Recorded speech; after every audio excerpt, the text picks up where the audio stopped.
Pemirsa, indeks harga saham gabungan menjelang akhir pekan berhasil bertahan kuat di level 4.700. Apa pergerak investor hari ini dan bagaimana cara memilih saham yang tepat esok?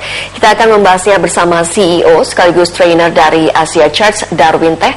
Selamat malam Pak Darwin. Selamat malam Rima. Pak Darwin, hari ini indeks bergerak menguat ke level 4.700. Yes. Apa analisa Anda secara teknikal? Oke, apabila kita perhatikan secara teknikal, IHSG sendiri sebenarnya sudah mampu menembus level tertinggi, siklus tertinggi sementaranya itu sebenarnya berada pada level 4.665.27. Nah, itu sudah ditembus sebenarnya sejak beberapa hari yang lalu. Ini sudah mengindikasikan bahwa memang secara teknikal Asia Charts melihat bahwa IHSG di sini mempunyai peluang untuk menciptakan level yang lebih tinggi lagi, dan bahkan level tertinggi jangka pendek yang berada pada level 4.708.46, di mana hari ini sudah berhasil ditembus kembali. Sebenarnya level 4.700 ini adalah sebenarnya level psikologis dari pasar itu sendiri, dan bahkan hari ini akhirnya tertinggi sempat ditransaksikan di 4.726.17, tetapi akhirnya sempat kembali ditutup kurang lebih di harga 4.700-an. Di sini kita bisa melihat bahwa osilator yang ditunjukkan oleh IHSG sebenarnya ini masih mempunyai peluang menuju kenaikan yang lebih tinggi lagi, tetapi pasti syaratnya pertama-tama IHSG harus mampu menuju ke level 4.791.77, itu yang terdekat, sebelum dia mampu menembus menuju ke level 4.818.90, dan akhirnya baru akan ke level 4.880.4. Oke, sekali lagi berarti posisi tertingginya berapa? Posisi tertinggi untuk yang kedepannya itu akan menuju ke 4.880.4. Tetapi sebelum menuju ke situ dia harus mampu ke level 4.791.77 yang paling dekat. Apa alasannya Pak Darwin? Nah, karena itu adalah level psikologis yang bertahap sebenarnya. Level psikologis tersebut yang harus dilalui oleh IHSG sebenarnya untuk menuju 4.880.4, dan level 4.880.4 tersebut sebenarnya juga ada level psikologi sementara. Level psikologis sementara yang bisa kita lihat untuk jangka pendek sebenarnya. Oke, lalu bagaimana dengan pergerakan untuk hari ini? Nah, untuk pergerakan hari ini apabila kita cermati, justru banyak aliran dana asing yang masuk ke dalam bursa domestik kita tersebut, sehingga apabila kita lihat dari transaksi yang berjalan, justru banyak para pelaku pasaran domestik yang ikut-ikutan mentransaksikan bursa domestik kita karena melihat banyaknya aliran dana asing yang masuk ke dalam bursa Indonesia sendiri. Oke, lalu psikologis pasar ini mengarah ke data fundamental atau melihat teknikal by investor asing? Oke, dari sisi teknikal kita bisa melihat bahwa psikologis pasar di sini banyak dipengaruhi oleh euforia terhadap para pelaku pasar itu sendiri. Euforia untuk mencari keuntungan sesaat sebenarnya.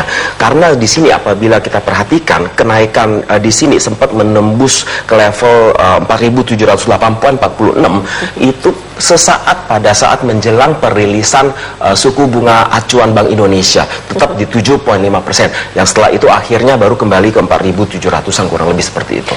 Ini jika dilihat dari pergerakan level IHSG, bagaimana sebaiknya investor bergerak esok di posisi indeks, berapa investor harus beli atau jual? Ini sangat menarik sekali. Apabila kita cermati khusus hari ini saja, IHS hanya bursa Indonesia dan bursa Shanghai yang mengalami penguatan, di mana regional sekitar itu justru mengalami pelemahan.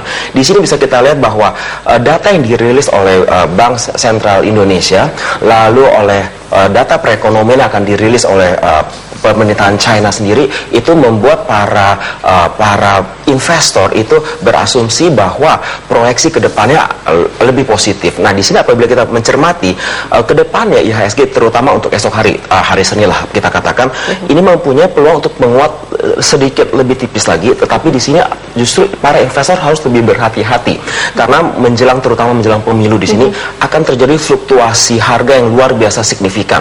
Walaupun memang selama ini bursa saham Indonesia IHSG itu selalu terjadi fluktuasi, tetapi fluktuasi yang terjadi menjelang pemilu tersebut apabila kita perhatikan secara teknikal, super rally osilator di sini menunjukkan bahwa fluktuasi akan terjadi kenaikan yang sangat signifikan dan koreksi penurunan yang sangat signifikan juga. Oleh karena itu disarankan para investor saat ini sebaiknya transaksikan saham-saham itu untuk jangka pendek. Oke, lalu ini sektor apa yang kira-kira menarik untuk dikoleksi esok atau secara bulanan atau tahunan terkait tahun pemilu? Sebenarnya ada beberapa sektor campur-campur ya. Ada dari sektor perbankan, ada salah satunya ada BBNI, lalu ada gudang garam, rokok, lalu ada Astra Agro Lestari, lalu ada Waskita juga. Nah, untuk gudang garam sendiri ini menarik perhatian saya karena selain hari ini gudang garam masuk jajaran top gainer, tapi saham ini justru apabila kita perhatikan di chart di sini, hari ini memang dia menuju top gainer, menguat 1425 ke level 48.450. Tetapi apabila kita perhatikan secara teknikal di sini, justru level penutupan di 48.450 ada level psikologis yang sama di harga 48.400 yang sudah berhasil ditembus 1 poin saja. Nah, ini berarti menunjukkan peluang bahwa adanya penguatan yang akan terjadi di dalam waktu beberapa hari ke depan, sambil kita perhatikan bahwa super rally osilator yang ditunjukkan itu sedang menuju ke zona rally walaupun saat ini masih berada di zona transisi. Dengan kata lain, sederhananya bahwa saham tersebut mempunyai peluang untuk menciptakan harga yang lebih tinggi lagi karena level 48.400 psikologis tersebut sudah berhasil ditembus hari ini. Tetapi ekspektasi kami adalah bahwa dia sebaiknya terkonsolidasi 1 atau 2 hari terlebih dahulu, tidak melebihi level 48.400 sebelum menuju ke level yang lebih tinggi lagi. Baik, Pak Darwin, kita harus break dulu. Dan pemirsa tetaplah bersama kami karena kami akan kembali usai jeda.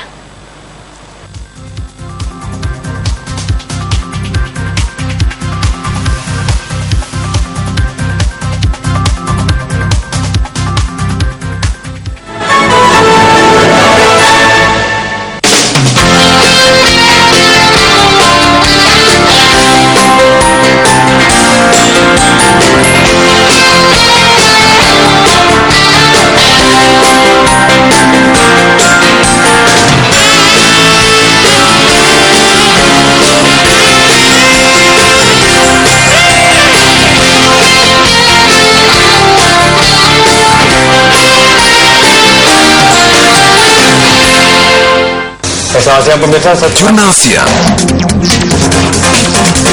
menemani santap siang Anda. Kami persembahkan informasi dan berita terhangat hari ini. Peristiwa ekonomi, tentu memiliki polisi respon, politik, dan mengurus urusan kita masing-masing. hukum, Lebih lanjut, kita harus membedakan budaya, dan olahraga. Mencapai sukses perorangan kelimanya di dalam F1 musim ini. Jurnal Siang hanya di Berita 1.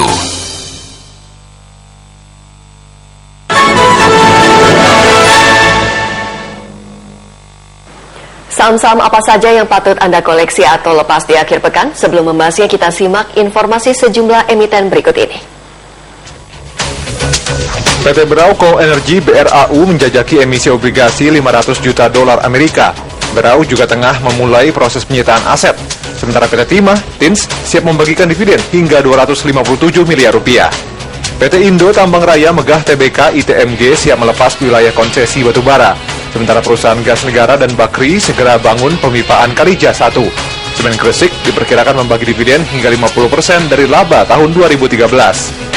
Direksi Citra Marga Nusapala Persada CMNP membantah isu penyelewengan dana. Masuknya PT Electronic City ECII ke PT SMR Utama hanya berupa kontrak pengelolaan dana. Electronic City juga membuka 2 gerai baru di Cipinang Indah Mall demi menguasai market share di atas 41%. PT Bank Mega Tbk Mega mencatat penurunan laba bersih 59,6%. Sementara laba bersih PT Express Transindo Utama Taksi naik 67,28%. Pemerintah siap memberikan insentif. Ya, Pak Darwin, sebelum kita simak rekomendasi saham dari Asia Chart, ya, ini apa sentimen yang patut dicermati oleh investor esok hari, Pak Darwin? Nah, hari ini kan sudah hari Kamis ya. Nah, otomatis harus coba perhatikan data rilis yang akan dikeluarkan oleh pemerintahan China sementara ini saja ya, sambil kita melihat hari Seninnya seperti apa. Tetapi untuk sementara bagi para investor, khususnya untuk yang para pelaku pasar di bursa Indonesia saat ini, Anda harus ingat baik-baik bahwa data rilis tersebut biasanya hanya akan berdampak secara sekilas saja, di mana bahwa apabila data rilis tersebut positif maupun negatif, euforia yang terjadi di pasar hanya akan terjadi sesaat. Jadi IHSG akan kembali melanjutkan tren originalnya sebelum akhirnya dia mencapai ke titik yang tadi saya sebutkan 4.880,4 tersebut.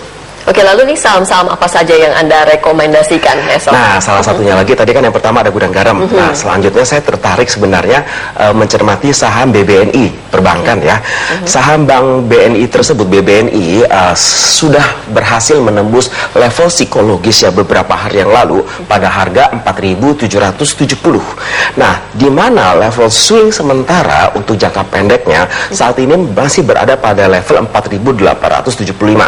Apabila Anda perhatikan di chart di sini bahwa bisa kita lihat bahwa resiko per lembar saham risk per share saat ini adalah Rp225 per lembarnya. Resiko per lembar saham ditunjukkan bahwa peluang untuk melanjutkan arus kenaikannya sangat deras sekali, oke. Tetapi harapan kami adalah bahwa apabila dia terkoreksi, dia tidak terkoreksi di bawah level 4.650 untuk sementara, supaya resiko per lembar saham tetap berada pada range Rp225 per lembar. Dan ditambah lagi moving average yang ditunjukkan di sini menunjukkan bahwa sebuah pergerakan positif slope. Itu yang pertama dari BBNI. Lalu yang kedua adalah saham AALI, Astra Agro Lestari.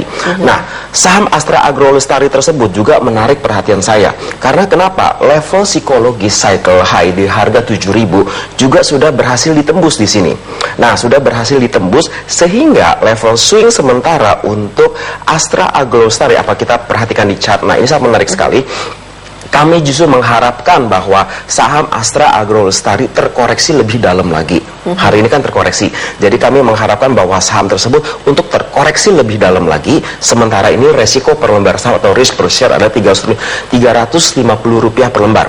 Walaupun moving average yang ditunjukkan adalah sinyal positif, tapi kami mengharapkan dia terkoreksi lebih dalam lagi supaya kami bisa mempersiapkan diri untuk buy on correction saham Astra Agro Lestari. Yang kedua, lalu selanjutnya adalah Waskita. WSKT, kode sahamnya. Nah, WSKT ini sangat menarik sekali karena saham ini sebenarnya level siklus psikologinya itu di harga 685 juga sudah berhasil ditembus. Sehingga kami juga mengharapkan saham tersebut terkoreksi setidaknya di bawah 735, tetapi koreksi jangan di bawah level 705. Jadi dia harus terkoreksi di bawah 735, tetapi harus berada di atas 705 level koreksinya, sehingga kami bisa mempertimbangkan untuk mempersiapkan diri buy on correction saham WSKT atau Waskita.